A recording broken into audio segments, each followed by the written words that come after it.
Bienvenue sur FOF, le podcast.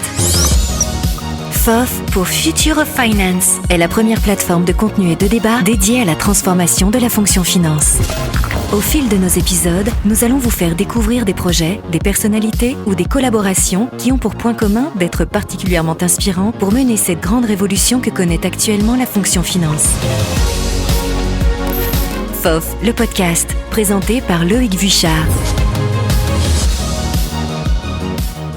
Bonjour à tous, bienvenue, ravi de vous accueillir pour ce nouveau podcast Future of Finance. On va parler de futur de la fonction finance, on va parler évidemment de transformation, mais aujourd'hui particulièrement c'est une séance un peu spéciale que j'attendais avec impatience. On va parler de collaboration, la fameuse collaboration CIO-CFO, l'épineuse collaboration comme certaines entreprises la qualifient.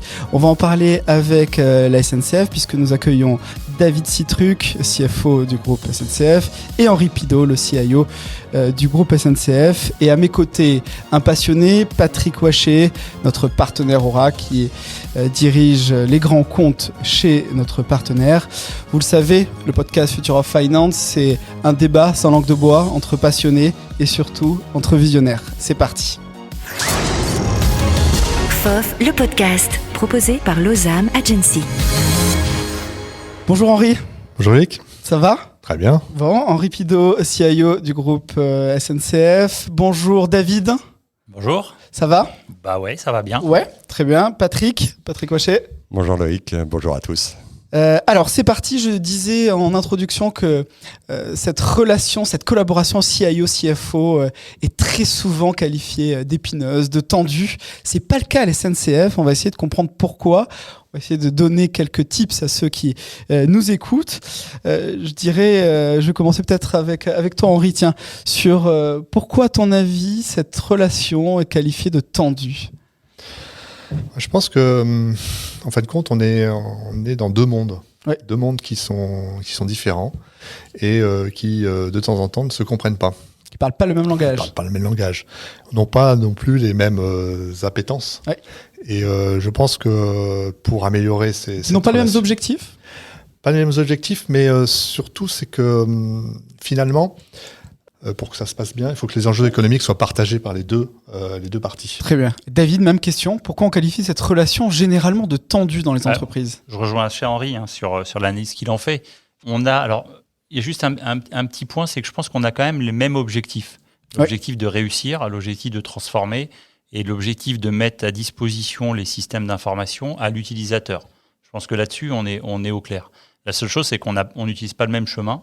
Et j'ai envie de dire, on a un peu envie de se mettre en avant par rapport à l'autre. Et donc, on se tire un peu la bourre avec la direction SI pour dire, en fait, le projet qu'on veut mener, il est à l'origine un projet SI ou il est à l'origine un projet finance. Et en fait, je pense que c'est là où on se trompe, c'est qu'en fait, c'est un projet commun. D'entreprise. Et voilà. Et donc, la difficulté d'avoir un langage commun fait qu'on n'arrive pas à faire passer un message commun aujourd'hui. Et donc, ça tend les relations. Et puis, on est toujours sur des guerres de chapelle, quoi. Tu es d'accord, Henri ? Oui, ça peut être des guerres de chapelle parce que chacun a des objectifs qui sont différents. Un DSI a des objectifs de faire fonctionner un système et puis le CFO a des objectifs de l'utiliser dans les meilleures conditions. Oui. Donc, en fin de compte, chacun doit se mettre à la place de l'autre pour finalement construire ensemble un système commun. Et dans ces projets, il y a des attentes de chacun et il faut les comprendre pour mieux les résoudre. Patrick, tu es souvent le spectateur de ces guerres de chapelle, je reprends le terme de David. Comment ils se matérialisent ? Je pense que le point qui vient d'être évoqué par Henri est important, c'est que l'informatique a comme première responsabilité de faire en sorte que le système tourne. C'est vraiment leur première problématique. Et finalement, je dirais que le métier, il a plutôt comme problématique de le voir évoluer. Et c'est pas forcément des agendas et des timings qui peuvent toujours être alignés. Oui. Et nous, pour les acteurs, les éditeurs, aller voir l'un ou l'autre, il y a ce risque de faire rêver le métier, de faire rêver la finance. et de frustrer parce que derrière, le temps d'exécution, c'est pas forcément le même parce qu'il faut faire tourner le système, il faut le faire évoluer. Donc il faut vraiment accompagner les deux en parallèle. Et je pense que vraiment, c'est un des enjeux qui crée ce décalage. David, comme dans un couple, quels sont les compromis, les pas vers l'autre que les directions doivent faire, selon toi ? Je pense qu'il faut savoir exprimer quel est le besoin qu'on a, en fait. Et aujourd'hui, ça, on a un peu démarré le sujet. Je pense que ça fait à peu près 2-3 ans qu'on commence à se parler, et à se parler de manière franche, j'ai envie de dire. Et donc, et cette franchise-là, pour construire, elle n'existait pas avant. Ouais. Et donc là, c'est vraiment une nouveauté, et une nouveauté que nous, on a, entre guillemets, j'ai envie de dire côté finance, un peu contourné, en débauchant des gens de la SI pour les prendre chez nous. Ce qui nous a permis en fait de comprendre la façon dont il fallait s'exprimer pour exprimer le besoin qu'on avait d'évolution et d'évolution, et mettre au clair le timing dans lequel on souhaitait faire cette évolution et pourquoi on voulait le faire. Et jusque-là, on n'expliquait pas le pourquoi. Donc c'est un peu nouveau. Et enfin, en tout cas, au sein de la SNCF, c'est un peu nouveau. Et on a réussi à ouvrir des portes dans la discussion qui avant n'étaient pas ouvertes parce que chacun voulait suivre le chemin qui s'était tracé, sans finalement accepter le croisement. Alors, tu sais qu'on est très attaché aux bonnes pratiques, donc je note la première bonne pratique, piquer des collaborateurs de la DSI. Ouais. C'est la première bonne pratique qu'on va diffuser. Hey, ça a très bien marché. Et la greffe a pris. Est-ce que ce collaborateur ou cette collaboratrice s'est pas senti un petit peu le loup dans la bergerie ? Non, pas du tout. Ça a très très bien pris. Et ça a très bien pris parce qu'en fait, pendant 3 mois, il est resté sur les 2 postes. Ah. Et donc, on l'a petit à petit amené vers la finance en le tirant de la SI. Enfin, du SI, et on lui a surtout donné un projet qui était majeur pour nous, qui est le projet de transformation de tous les systèmes. Donc finance. Hyper valorisant pour. Valorisant pour les deux, en fait. Ouais. Et c'est hyper valorisant pour les deux parce qu'on voit l'évolution à la fois des systèmes d'information et aussi l'évolution de la finance et des indicateurs clés. Et de la transformation de la fonction. Exactement. Henri. Oui, et puis pour nous, c'est rassurant d'avoir du personnel venant du SI qui aille dans le métier. C'est rassurant parce que on se dit que finalement le métier va mieux nous comprendre. Et deuxièmement, c'est aussi rassurant parce que la personne qui a été partie sur la partie SI, la partie finance plutôt, va encore mieux comprendre le besoin. Et ça, la compréhension du besoin, c'est vrai que c'est mieux qu'un cahier des charges. Oui. Un cahier des charges, ce qu'il faisait avant, on faisait 300 pages de cahier des charges, vous n'avez plus qu'à développer. Ça crée de la tension, ça crée la distanciation. Mm-hmm. Et le fait d'avoir de la relation plus intégrée dans l'équipe entre la finance et le SI, forcément, ça aide à la construction en commun et à l'intelligence collective. Donc je note, pas de cahier des charges de 300 pages entre les directions. On ne se parle pas à travers des cahiers des charges.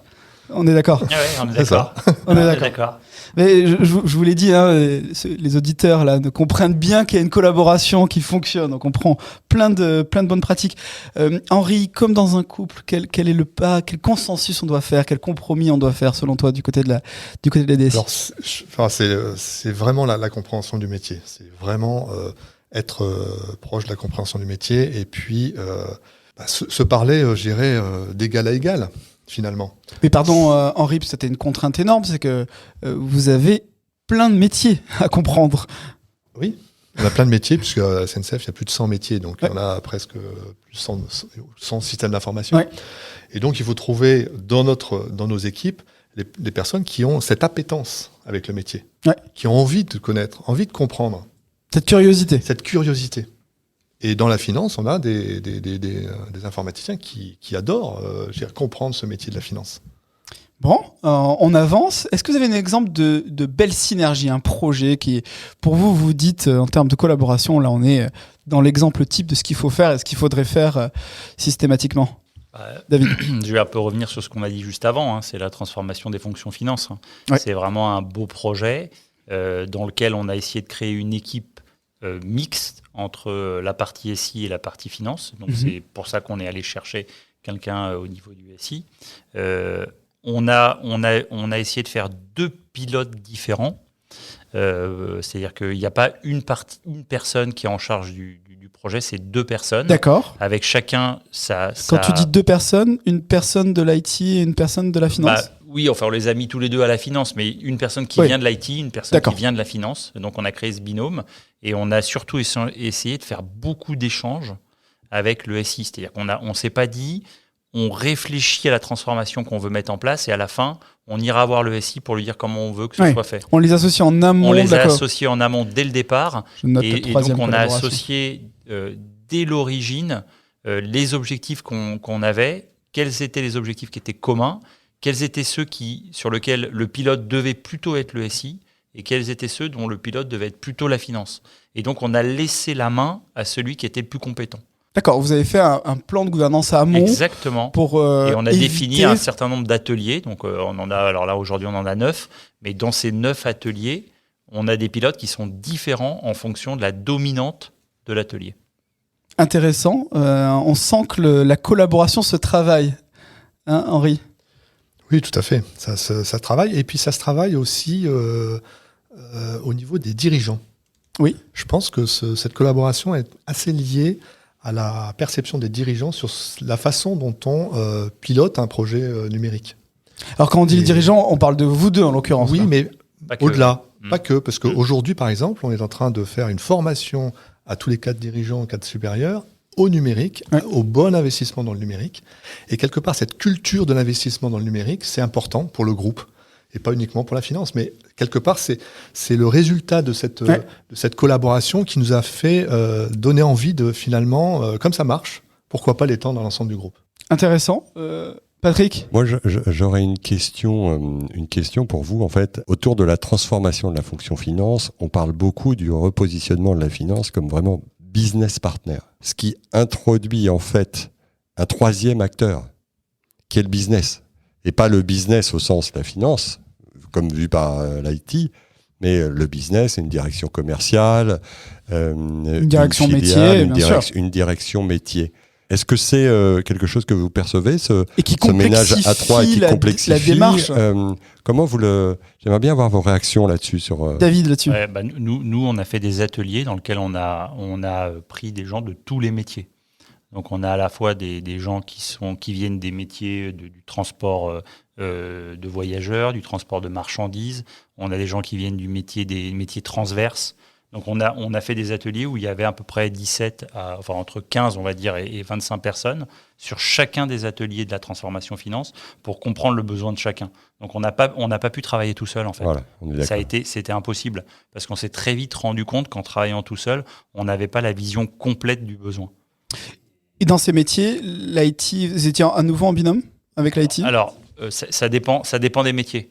Il y a des métiers où le représentant du métier était une personne de l'IT et des métiers dans lesquels le représentant était une personne de la finance. Ça dépendait, et comme le disait tout à l'heure Henri, de l'appétence de la personne à venir apporter sa connaissance et son besoin et à exprimer son attente. Oui. Et ça a été un peu compliqué, mais ça s'est rapidement mis en place. Et en fait, dans les différents ateliers, on a parfois la même personne qui représente le même métier, mais parfois pas du tout. Et donc, du coup, ça a permis de créer une vraie dynamique. Et en tout, sur un projet comme la transformation de la fonction finance, on a à peu près entre 80 et 100 acteurs différents dans le groupe qui sont venus participer aux ateliers. Est-ce que tous les deux, vous rencontrez quels sont les points de gouvernance que vous avez ? Alors, peut-être des points de gouvernance ou peut-être de manière plus informelle, des réunions, des verres. Et comment vous échangez ? Comment le CIO et le CFO échangent ? Qui se lance ? Honnêtement, peu. On échange peu avec Henri, mais par contre, les N-1 de Henri et les miens sont amenés à échanger soit avec Henri, soit avec moi. Oui. Et donc, en fait, nous deux, on échange peu, mais par contre... Tu dis peu, parce que tout est relatif. On se voit régulièrement. Mais on n'a pas mis... Mais oui, ce que je dis, c'est-à-dire on écge peu sur un sujet précis. C'est-à-dire qu'on se voit régulièrement, on discute régulièrement. Alors, quand est-ce que vous vous voyez ? À quelle occasion, alors ? Là, ces derniers temps, c'est un peu plus difficile. En plus, avec le Covid, effectivement, ça. Mais justement, on n'a pas une gouvernance, on n'a pas de réunion planifiée. Je dirais, on est dans la relation informelle. Ouais. Mais par contre, nos équipes, on est en contact et on se tient au courant de ce qui se passe. Donc, Vous vous tenez au courant par équipe interposée ? Ouais, c'est ça. On peut dire ça comme ça. Enfin, pas tout à fait comme ça, parce que, en fait, moi, je rencontre les équipes d'Henri et Henri rencontre mes équipes. Donc c'est différent. C'est différent. C'est pas les équipes interposées, c'est un croisement, en fait. D'accord. Donc c'est un croisement. C'est-à-dire, moi, j'ai pas besoin finalement de parler directement à Henri, mais par contre, j'ai besoin de parler aux équipes d'Henri. Ouais. Et inversement, c'est Henri parle à mes équipes. Donc c'est là où est le croisement. Patrick, pour démarrer un gros projet de RP, est-ce qu'à un moment donné, tu n'as pas besoin que le CFO, le CIO, tu as besoin de les voir les yeux dans les yeux pour pouvoir lancer ces grands projets ? À quel moment tu crées en tant... Je pense que c'est fondamental. Oui. On n'a pas toujours cet accès, je dois l'avouer, mais c'est fondamental parce que c'est quand même le cœur qui va porter la stratégie de la société. Et ce ne sont pas des projets qui se lancent et qui se décident sans l'implication du CFO, du CIO et du CEO aussi. Chief Executive Officer aussi doit être porteur de ce projet, de sa vision, et pour pouvoir faire adhérer l'ensemble des collaborateurs pour que chacun comprenne l'enjeu que ça représente, quelle que soit la taille du groupe, d'une PME à un groupe de la taille de la SNCF, ces projets sont extrêmement structurants et porteurs de la stratégie du groupe. Est-ce que, Henri, tu as une fierté à nous partager en termes de collaboration ? Oui, enfin, je pense que la fierté, elle est ce projet, en fin de compte, qu'on a mené, là, cette migration Oracle dans le cloud, c'était vraiment un projet très très ambitieux, puisque c'est un système qui est un des plus gros systèmes financiers en Europe. Donc il faut avoir ça en tête pour Oracle. Et ça a été vraiment un travail vraiment d'équipe. Et c'est parce que finalement il y a eu une intelligence collective qu'on a réussi ce projet très ambitieux. Et là, c'est une vraie fierté. Je porte la fierté, mais c'est surtout, je suis fier de toutes ces équipes qui ont travaillé ensemble. On le sent effectivement, Henri. Et moi, ma fierté vis-à-vis de ce projet, c'est que j'en ai jamais entendu parler. C'est-à-dire, t'es patron des grands comptes chez Oracle. Il a démarré. Qu'est-ce que tu fais ? Il est allé jusqu'au Go Live. Je n'ai jamais été appelé par Henri ou par David au cours du projet. Qu'est-ce que vous foutez ? Tout a été des projets informatiques. Il y a des aléas, il y a des complexités, il y a des réunions de crise, et c'est là que ça met à l'épreuve le partenariat. Et là, entre le moment où on a démarré le projet et le Go Live, je n'ai jamais entendu parler de problèmes et d'escalade. Il y a eu des sujets, mais qui sont restés au niveau des équipes. Et ça, je pense que c'est un travail des équipes des SNCF et des partenaires qui étaient impliqués qui est juste que je trouve exceptionnel. En étant dans le siège de la SNCF, je suis obligé de faire l'analogie du train qui arrive à l'heure. Et donc, on ne parle pas des trains qui arrivent à l'heure. Donc, c'est super de pouvoir le souligner dans ce podcast Future of Finance.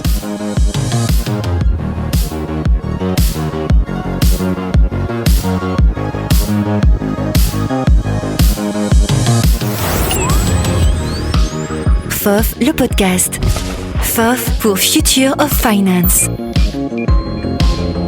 Alors, on va voir si vous vous connaissez bien, messieurs. Je vais vous poser une question. Je vais vous demander qui est le plus et vous devez me répondre en même temps, voilà.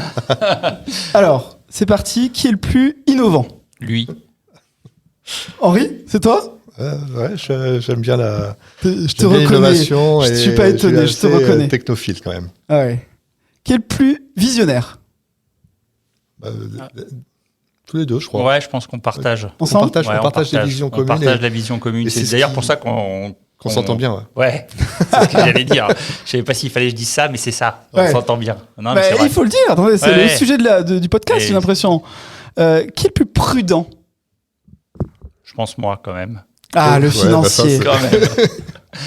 Dans les gènes. Alors, qui est le plus dépensier ? Je pense ni l'un ni l'autre. Ouais, je pense qu'on fait tous les deux très attention aux dépenses. Oui. Autant l'un que l'autre ? Je pense, ouais. Je pense qu'on a une vraie appétence à la frugalité. On a un vrai souci de la dépense. Et c'est un vrai sujet pour nous. J'arriverai pas à trouver de Discord, Patrick. Qui est le plus patient ? Qui est le plus patient ? Je pense qu'on est tous les deux patients, en fait. Et c'est aussi pour ça que ça fonctionne. Parce que quand on a un projet, on réfléchit pas à quand, mais comment.